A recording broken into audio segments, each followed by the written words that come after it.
غم دلبر دلار میخوره شربلا میبره با اون نسیمی که داره عطر گل یار آقامون میدونه این دل اسلامی حضرت مولانا محمد الیاس قادری صاحب جو ہے انہوں نے سیدنا امیر معاویہ رضی اللہ تعالیٰ عنہ کے نام پر 22 مساجد بنانے کا اعلان کیا.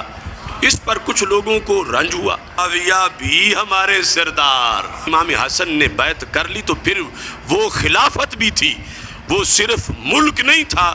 اس کے بعد حضرت امیر معاویہ امیر المومنین بھی تھے, خلافت بھی انہیں ملی اس بیعت کے بعد. لیکن سلطنت محمدیہ صلی اللہ علیہ وسلم کے لحاظ سے اعلیٰ حضرت فاضل بریلوی رحمۃ اللہ علیہ نے فرمایا, یعنی آل کی شان بیان کی, اصحاب کی شان بیان کی.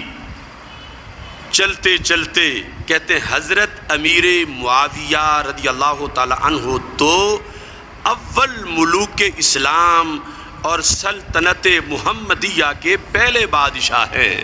علی بھائی یہ ہے کہ جی امام حسن علیہ السلام کی صلح کے تحت آپ اہل سنت کے ہاں معاویہ بن ابی سفیان کو بھی خلیفہ راشد مانا جاتا ہے؟ نہیں, کوئی نہیں مانا جاتا.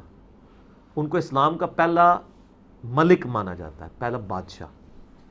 میرا یوٹیوب کے اوپر ایک کلپ ہے, حضرت معاویہ رضی اللہ تعالیٰ عنہ خلیفہ راشد, آگے سوالیہ نشان ہے, جس میں نے ابو داؤد, ترمذی, ابن ماجہ, مسند احمد سے ثابت کیا ہے کہ نبی علیہ السلام نے فرمایا میرے بعد خلافت 30 سال تک رہے گی. ٹھیک ہے. اس کے بعد حضرت سفینہ کہتے ہیں گن, ابو بکر کے 2 سال, عمر کے 10 سال, عثمان کے 12 سال اور علی کے 6 سال. حضرت حسن کے بھی اس میں 6 مہینے شامل ہیں. تو وہ لوگ کہتے ہیں یہ آل امیہ بنو زرقاء کہتے ہیں کہ یہ تو حضرت علی علیہ السلام تو خلیفہ ہی نہیں ہے. امام داؤد نے علی علیہ السلام لکھا ہے 4646 نمبر حدیث میں. تو فرمایا یہ ان کی پیٹھ سے جھوٹ نکلا ہے جہاں سے ہوا خارج کرتے ہیں, یعنی اتنی یہ بدبودار بات ہے. حق تو یہ ہے کہ ان کی خلافت بدترین بادشاہت ہے.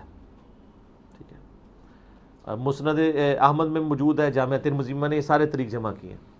مسند ابی داؤد 43 کے اندر موجود ہے کہ پھر وہ سفینہ سے پوچھتا ہے کہ جو یہ بھی مولا رسول اللہ ہے, حضرت سفینہ بھی, یہ بھی ذات کرتا غلام ہے, کہ پھر معاویہ کیا ہوئے؟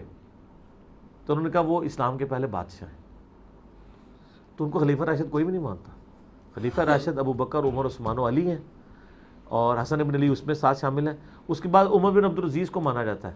یہ سارے کہتے ہیں نہیں وہ 5ویں خلیفہ راشد عمر بن عبدالعزیز ہیں, کہتے ہیں نا سارے, سنی بھی شیعہ بھی. تو ان سے پوچھیں کہ 5ویں خلیفہ راشد وہ ہیں, تو بیچ میں کون سا بگاڑ آ گیا, اتنا لمبا گیپ کیسے آ گیا؟ تو اس کا مطلب وہ آپ خود ہی مان رہے ہیں کہ وہ خلافت علی منہاج النبوہ نہیں تھی. جو مسند احمد میں حدیث ہے کہ پہلے اللہ تعالیٰ جب تک چاہے گا میں تم میں رہوں گا, پھر اللہ تعالیٰ مجھے اٹھا لے گا, پھر میرے بعد خلافت علی منہاج النبوہ ہوگی, پھر اللہ تعالیٰ جب چاہے گا اسے اٹھا لے گا, اس کے بعد کاٹ کھانے والی ملوکیت شروع ہو جائے گی. ٹھیک ہے.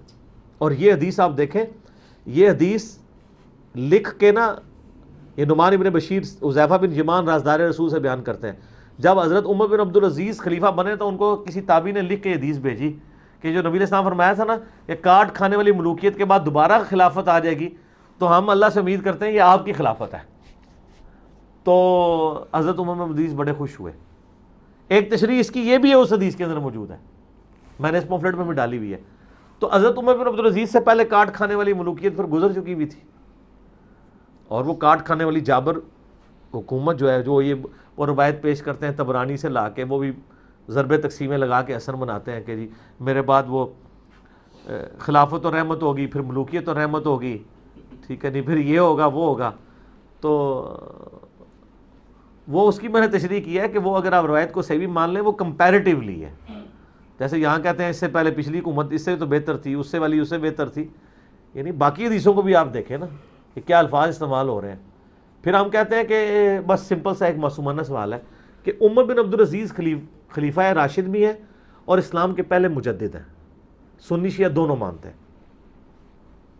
ہم پوچھتے ہیں کہ انہوں نے کون سا تجدیدی کارنامہ کیا ہے, وہ بتا دیں کارنامہ. صرف کوئی کرکٹ کا ورلڈ کپ جیتا ہے انہوں نے, ہاکی کا ورلڈ کپ جیتا ہے, کوئی سنوکر کا ورلڈ کپ جیتا ہے. حضرت عمر بن عبدالعزیز نے کیا کیا ہے کہ جس کی وجہ سے وہ تجدیدی کارنامہ ہے؟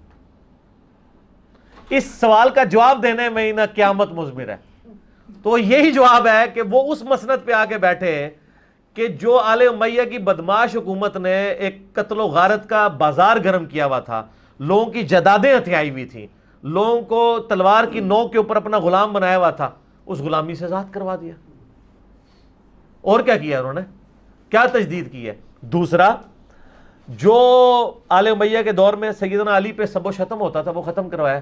یہ تو خود جلال الدین سیوطی لکھتے ہیں, بلکہ اس کے لیے تو لکھنے کی ضرورت نہیں, تواتر کے ساتھ یہ چیزیں ہیں کہ عمر بن عبدالعزیز نے ختم کیا. اور ان اللہ یأمر بالعدل والاحسان, اور جو تھوڑے ننگے سر والے پڑھ دینے آیت, اور سر اگلے جمعے یہی پڑھا دیں کہ اے آیت خطبے کس نے داخل کیتی ہے, ان اللہ یأمر بالعدل والاحسان, عمر بن عبدالعزیز نے. اور پھر اگلا سوال معصومانہ پوچھیں کہ یہ داخل کر کے اس میں سے نکالا کیا تھا جس کی جگہ یہ داخل کیا ہے, وہ تھا علی پر لعنت, علی سے محبت کرنے والوں پہ لعنت, نعوذ باللہ من ذالک. تو سب کو پتہ ہے. اور میں آپ کو ایک جملہ بولوں, بڑا حقیقت انگیز ہے, آپ بھی جھوم اٹھیں گے, کہ عمر بن عبدالعزیز کی بخشش کے لیے صرف ایک نیکی کافی ہے کہ انہوں نے سب و شتم ختم کروایا مولا علی پہ. یہ وہ نیکی اگر قیامت دن اللہ کے سامنے پیش کرے نا کہ میں نے تیرے محبوب ترین بندے مولا علی ابن ابی طالب پہ 60 سال سے جو لعنت ہو رہی تھی, یا اللہ میں نے اس کو ختم کروایا, مجھے اللہ نے حکومت دی تو نے, تو میں نے یہ, تو میری بخشش کے لیے یہ میں اگر عمل پیش کروں تو میں کہتا ہوں عمر بن عبدالعزیز کی بخشش کے لیے عمل کافی ہے. ان کی زندگی کی بڑی نیکیوں میں سے یہ ہے کہ انہوں نے مولا علی پہ سب و شتم ختم کروایا. انشاءاللہ ان کی بخشش اسی ایک عمل پہ ہو جائے گی انشاءاللہ. ٹھیک.